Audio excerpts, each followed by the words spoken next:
Hello friends, welcome back to my channel. आज का हमारा टॉपिक है इंडियन कॉन्ट्रैक्ट एक्ट 1872 यानी कि भारतीय अनुबंध अधिनियम 1872। This act governs legally enforceable agreement in India यानी कि यह अधिनियम भारत में कानूनी रूप से परिवर्तनीय समझौतों को नियंत्रित करता है। परिवर्तनीय समझौतों से मतलब है जहाँ पे दोनों पार्टीज अपनी कंडीशन पूरी करने के लिए रिस्पॉन्सिबल होती हैं, और अगर वो उस एग्रीमेंट के अकॉर्डिंग अपनी कोई कंडीशन, अपनी कोई शर्त पूरी नहीं करती तो उन पर केस किया जा सकता है। It came into effect on 1 सितंबर 1872 यानी कि यह अधिनियम जो है वो 1 सितंबर 1872 से प्रभाव में आया। और अब ये पहले ये जम्मू और कश्मीर में अप्लाई नहीं होता था, पर अब ये पूरे इंडिया में अप्लाई होता है 370 सेक्शन हटने के, आर्टिकल हटने के बाद से। इसके बाद इसके डेफिनेशन एंड नेचर हमारी सेक्शन 2 सब सेक्शन एच के अंतर्गत दिए गए हैं। A contract is an agreement enforceable by law यानी कि अनुबंध वह समझौता है जिसे कानून लागू कर सकता है, यानी कि कानून द्वारा बाध्यकारी हो सकते हैं कि जो भी कंडीशन है वो आपको फॉलो करनी होंगी। कॉन्ट्रैक्ट्स होता है हमारे एग्रीमेंट प्लस लीगल इन्फोर्सिबिलिटी यानी कि समझौता प्लस कानून परिवर्तन योग्य होना। अब यहाँ पे हमारे क्या होते हैं, ऑल कॉन्ट्रैक्ट्स आर एग्रीमेंट यानी कि जो भी हमारे अनुबंध है वो एक समझौता होते हैं, पर जितने भी हमारे समझौते हैं वो अनुबंध नहीं होते, यानी कि all agreements are not contracts. Only legally enforceable agreements are considered contract यानी कि केवल वे समझौते जो कानून द्वारा मान्य हो अनुबंध कहलाते हैं, और अगर वे कानून द्वारा मान्य नहीं होते तो वे केवल समझौते कहलाएंगे। यानी कि जहाँ पे कानून आ गया वहाँ पे वो एक अनुबंध बन जाता है जहाँ पे आप लीगली उस चीज़ के लिए रिस्पॉन्सिबल होते हैं, और अगर वहाँ पे आपके लिए कोई लीगल रूल्स नहीं है वहाँ पे वो केवल एक एग्रीमेंट कहलाता है। क्लासिफिकेशन ऑफ कॉन्ट्रैक्ट्स यानी कि अनुबंधों का वर्गीकरण ये 3 बेस पर किया जाता है, based on validity, based on formation and based on performance यानी कि वैधता के आधार पर, गठन के आधार पर और प्रदर्शन के आधार पर। सबसे पहले देख लेते हैं बेस्ड ऑन वैलिडिटी यानी कि वैधता के आधार पर। वैलिड कॉन्ट्रैक्ट यानी कि लीगली बाइंडिंग एंड इन्फोर्सिबल, ये है सेक्शन 10 के अंतर्गत यानी कि वैध अनुबंध जिसे कानून मान्यता देता है और लागू करता है, यानी कि ये कानून के द्वारा मान्यता प्राप्त होता है। Void contract not enforceable from the beginning, section 2J यानी कि अनुबंध ऐसा जो प्रारंभ से ही अमान्य हो, ये हमारा अवैध अनुबंध कहलाता है। उसके बाद voidable contract can be avoided और कैंसल्ड बाय वन पार्टी यानी कि निस्तनीय अनुबंध जिसमें एक पक्ष या अपनी इच्छा से रद्द कर सकता है, यहाँ पे एक पार्टी उसको कैंसिल कर सकती है कॉन्ट्रैक्ट को। और उसके बाद आते हैं illegal contract prohibited by law punishable यानी कि अवैध अनुबंध जिसे कानून ने मना करता है और दंडनीय होता है। तो यानी कि हमारे 4 तरह के कॉन्ट्रैक्ट होते हैं based on validity. Valid contract यानी कि जो हमारा वैध कॉन्ट्रैक्ट है, उसके बाद वॉइड कॉन्ट्रैक्ट यानी कि जो शून्य अनुबंध है जिसकी कोई वैल्यू ही नहीं है स्टार्टिंग से, उसके बाद वॉइडेबल कॉन्ट्रैक्ट यानी कि निस्तरीय, और उसके बाद लीगल कॉन्ट्रैक्ट यानी कि अवैध कॉन्ट्रैक्ट। उसके बाद आता है unenforceable contract, legally defected can not be enforced यानी कि अपरिवर्तनीय अनुबंध जिसे तकनीकी त्रुटियों के कारण लागू नहीं किया जा सकता, यानी कि ये जो है इसमें लीगली कानूनी तौर पर कुछ त्रुटियां हैं इसलिए इसको लागू नहीं किया जा सकता। उसके बाद आते हैं बेस्ड ऑन फॉर्मेशन यानी कि गठन के आधार पर। Express contract term clearly spoken और रिटन यानी कि जो प्रत्यक्ष अनुबंध होता है जिसमें शर्तें होती है हमारी वो पूरी तरह से अच्छी तरह से लिखी गई होती है, कही गई होती है।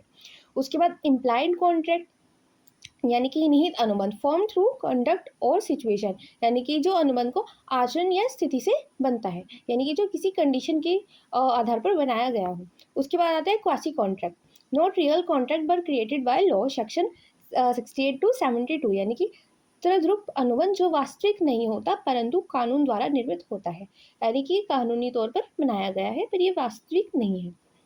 उसके बाद परफॉर्मेंस के आधार पर यानी कि प्रदर्शन के आधार पर। एग्जीक्यूटेड कॉन्ट्रैक्ट निष्पादित अनुबंध जिसमें ऑल ड्यूटीज कंप्लीटेड यानी कि सभी जो कार्य हैं आपके वो पूरे हो चुके हैं और आपका एग्रीमेंट एक तरह से पूरा हो चुका है।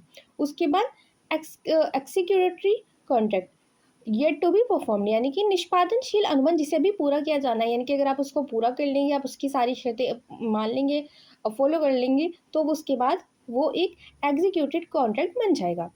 उसके बाद unilateral contract only one party is bound to perform यानी कि एक तरफा अनुबंध जिसमें केवल एक पक्ष है उसी की सारी जिम्मेदारी होंगी। उसके बाद आता है बायलैटरल कॉन्ट्रैक्ट, यानी कि जहाँ पे दोनों पक्षों की जिम्मेदारी होगी। बोथ पार्टीज एक्सचेंज प्रोमिसेस, यानी कि द्विपक्षीय अनुबंध जिसमें दोनों पक्ष जिम्मेदार होते हैं। उसके बाद आते हैं ऑफर्स एंड एक्सेप्टेंस। ये आते हैं section 2A 2B and 3 to 9 के अंतर्गत, यानी कि प्रस्ताव और स्वीकृति। Offers is a proposal by one to another person to form a contract, यानी कि प्रस्ताव क्या है, वह निवेदन है जो एक व्यक्ति दूसरे व्यक्ति को अनुबंध के लिए करता है। क्या आपने एक प्रपोजल रखा है, आपने एक प्रस्ताव रखा है कि क्या आप हमारे से ये कॉन्ट्रैक्ट करना चाहेंगे, अनुबंध करना चाहेंगे।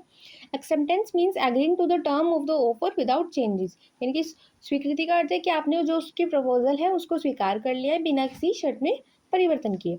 उसके बाद communication of both offer and acceptance is essential, यानी कि प्रस्ताव और स्वीकृति दोनों की सूचना देना आवश्यक है कि क्या आपका ऑफर था और क्या उसकी स्वीकृति आपको मिली है। उसके बाद यहाँ पे आपको ये नोट करने की बात है आपकी कि एक्सेप्टेंस जो है वो must be absolute, unconditional and communicated to the offeror, यानी कि जो स्वीकृति है वो पूर्ण, बिना शर्त और प्रस्तावक को सूचित की गई होनी चाहिए। इसके बाद आते हैं कैपेसिटी ऑफ पार्टी सेक्शन 11, यानी कि पक्षों से की अनुबंध करने की योग्यता। A person must be of sound mind, not disqualified by law and major, यानी कि जो वो पर्सन है हमारा व्यक्ति जो अनुबंध के लिए समझदार होना चाहिए, कानूनी रूप से अयोग्य नहीं होना चाहिए और बालिग होना चाहिए। उसके बाद minors contract is void ab initio from the beginning, यानी कि नाबालिग का अनुबंध जो है वो शुरू से ही मान्य होता है, यानी कि अगर किसी व्यक्ति की आयु 18 साल से कम है उसके साथ आप कोई कॉन्ट्रैक्ट करते हैं तो वो कानूनी तौर पर मान्य नहीं है। उसके बाद पर्सन्स ऑफ अनसाउंड माइंड और under influence of intoxication can not enter valid contracts, यानी कि अस्वस्थ मस्तिष्क वाले या नशे की स्थिति में व्यक्ति वैध अनुबंध नहीं कर सकते, यानी कि अगर ऐसी स्थिति में कोई व्यक्ति कॉन्ट्रैक्ट साइन कर रहा है तो वो कॉन्ट्रैक्ट भी लीगली मान्य नहीं होगा। उसके बाद आते हैं फ्री कंसेंट, ये आता है सेक्शन 13 to 14, यानी कि स्वतंत्र सहमति। Consent is when two or more persons agree upon the same thing in a same sense, इनकी सहमति वह होती है जब दो या दो से अधिक व्यक्ति एक ही बात पर एक जैसी भावना से सहमत हो, यानी कि आप दोनों पार्टीज उस कॉन्ट्रैक्ट के लिए सहमत हैं। उसके बाद consent is free when not caused by caution, fraud, undue influence, misrepresentation और मिस्टेक, यानी कि सहमति स्वतंत्र तब होती है जब जबरदस्ती, धोखाधड़ी, अनुचित प्रभाव, कपट या भूल से प्राप्त ना हो, यानी कि वो किसी भी इलीगल वे में प्राप्त नहीं की गई है। आपकी सहमति तब मानी जाएगी जब वो पूरी तरह से आपने अपनी सहमति अपने हिसाब से दी है, आपके ऊपर कोई प्रेशर नहीं बनाया गया है। If consent is not free, यानी कि अगर सहमति स्वतंत्र नहीं है, द कॉन्ट्रैक्ट इज वॉइडेबल, यानी कि अनुबंध निस्तरणीय हो सकता है, निरस्तनीय। कंसिडरेशन सेक्शन 2D, यानी कि प्रतिफल धारा 2D। Consideration is something in return, it can be an act, promise and abstention. प्रतिफल वह चीज़ है जो अनुबंध में एक पक्ष दूसरे पक्ष को बदले में देता है, वह कार्य, वादा या न करने की बात हो सकती है। It must be lawful, real and not pass illegality, यानी कि यह वैध, वास्तविक और अवैध कार्य से संबंधित नहीं होना चाहिए जो आपका प्रतिफल होगा। उसके बाद नो कंसिडरेशन नो कॉन्ट्रैक्ट, यानी कि बिना प्रतिफल कोई अनुबंध नहीं होता। विद एक्सेप्टेशन अंडर सेक्शन 25, यानी कि लेकिन धारा 25 के तहत कुछ अपवाद है, यानी कि वो अलग वहाँ पे कंडीशंस आपकी दी हुई हैं। लीगलिटी ऑफ ऑब्जेक्ट, यानी कि उद्देश्य की वैधता। The purpose of the agreement must be legal, moral and not against public policy, यानी कि किसी अनुबंध का उद्देश्य वैध, नैतिक और सार्वजनिक नीति के विरुद्ध नहीं होना चाहिए। कॉन्ट्रैक्ट मेड फ्रॉम इलीगल और इमोरल एक्ट और वॉइड, यानी कि अवैध या अनैतिक कार्य के लिए किया गया अनुबंध है वो आपका अमान्य हो जाएगा। इफ द ऑब्जेक्ट और कंसिडरेशन इज अनलॉफुल, यानी कि अगर उद्देश्य या प्रतिफल अवैध हो तो कॉन्ट्रैक्ट बिकम वॉइड, यानी कि तो अनुबंध शून्य माना जाएगा।